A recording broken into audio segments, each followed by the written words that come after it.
Hi guys, welcome to my YouTube channel. In this session, I just want to tell you guys why you should prefer an accounting software over maybe an Excel spreadsheet or other kind of spreadsheet that you're using. So accounting software is very useful as far as bookkeeping and accounting is concerned. For instance, if you come over to sales, you can, from the invoice, let's say in real life, you sold or you offer a service on credits to a client or to a customer, you can use invoice to record that. And once you use invoice to record that, it will keep track of those customers that are owing you so that you can go after them for payment. You can even track if they are due or not. For estimate, a client can refer to you, can reach out to you and ask for an estimate. So if you want to do this job for me, what is the cost? What is involved? You can use the estimate option to create just like a quotation to send to, or a pro forma invoice to send to the client. For the sales order is when a client places an order. So let's say you used to sell bags of gari, for instance, and a client is interested, a customer wants to get this bag of gari, but they place an order on time before they come to carry those goods. So sales order ensure that you don't disappoint your customers, and once they place the order, you've tracked it, and whenever you want to sell, you will not sell. The software will inform you that some items are already on sales order, so you don't sell them and disappoint your customer once they come back to get it. Recurring payment. So, for instance, there are some clients that give you fixed amount of money, maybe every week, maybe every day, or every month, or bi-weekly, or stop, or every 2 months, or every 3 months, depending on whichever period they used to make this payment. If it is a fixed amount, you can just set it to recurring payment so that they keep on recording it for you, even with how you're going to record. So you know that yes, you don't forget, or you don't due to one reason or the other, maybe due to plenty work or much of works, you don't forget about those transactions. It will automatically. Now, payment link. You can also send a payment link to a client or to a customer to pay you whenever whenever you carry a transaction with them. So they will click on the payment link and they'll be able to pay you directly from the payment link. Now, if you go to deposit, so sometimes customers make part deposit to you, so they're not paying maybe in advance. They're just giving you a deposit. Okay, take this amount. Let's come back to get maybe like for instance, some transactions you might enter an agreement like a retainer. I don't know if it's a retainer or fee or something. So you make a deposit. You can use this to record that also and track.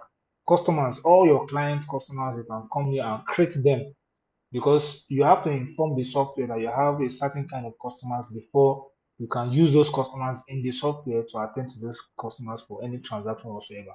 Product and services, this is the main place you go to when you want to enter all those your products that you sell and buy, or all those services that you render or buy, whichever. So this is under sales. Now, if you go to expense, this is the opposite, not really opposite, but this is between you and your vendor or your supplier. This is the other sales is between you and your client or customer. So this is between you and your vendor. So overview, of course, we show you everything. We show you all this, any information you need. Then expense, this is when you want to create an expense. So let's say you want to pay rent, you want to pay for repairs and maintenance, you want to pay for insurance, you go to expense. This we pick this from the bank. You can pay directly from the bank and stuff like that. But if you go to bill, it means you are buying this on credit from your vendor and pending to when you are financially capable to pay back, or depending on your payment terms. Okay, we'll pay you every 2 weeks or every 1 month. All those informations are available. Purchase order, just like your customer place an order to you, you can also place an order to your vendor that you want to get an item. Bill payments. So let's say at the end of the day, after you've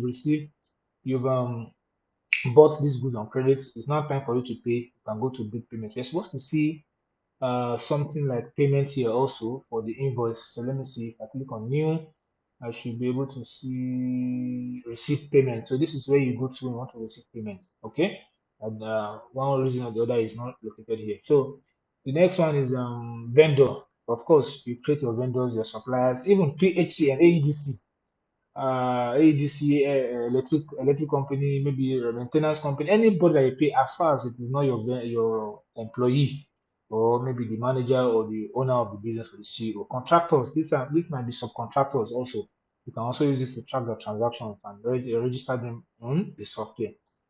Quickly, mileage. This is when you use your vehicles, your equipment. You measure the mileage, the distance they've covered so far, so that you know what maybe for purpose of tracking the consumption of diesel or fuel.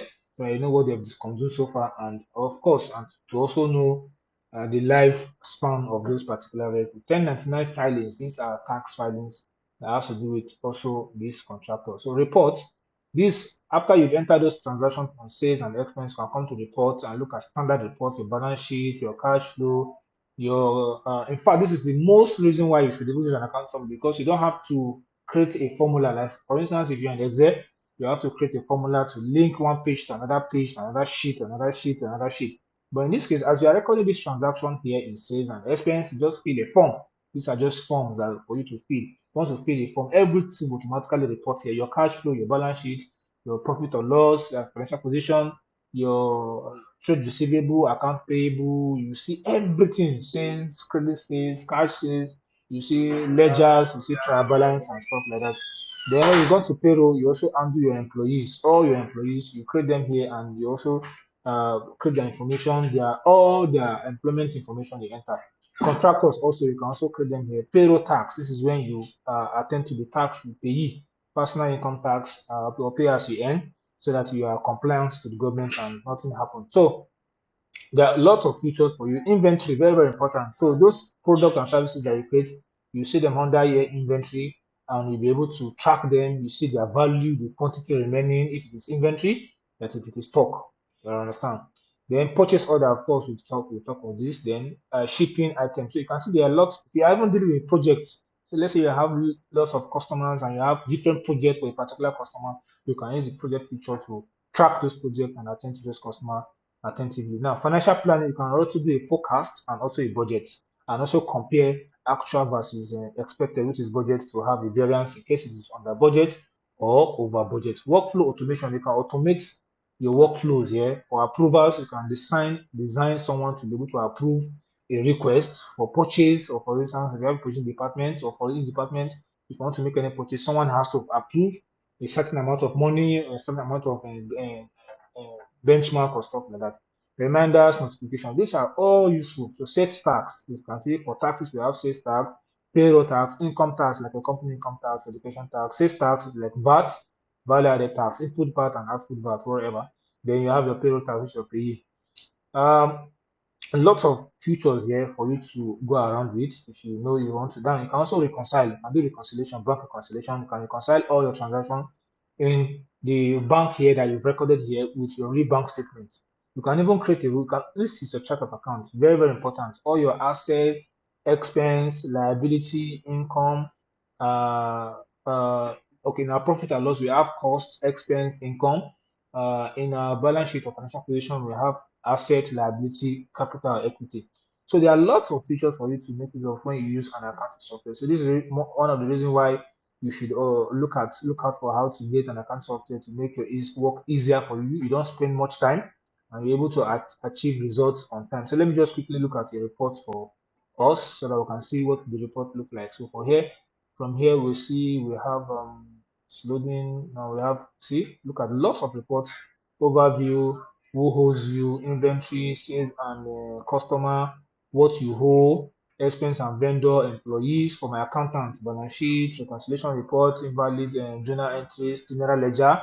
For the payroll, you can see lots of information for you that you can also work around. In fact, this is also fixed asset. So your fixed asset, you can also bring them in so that you can track the depreciation and stuff. There are a lot, anything you want to think about accounting software and then bookkeeping and accounting, you have them on accounting software. If you have any question, drop it in the comment section. Please ensure to like my video. You can share this video also and refer to your friends and families. See you in my next process. Thanks.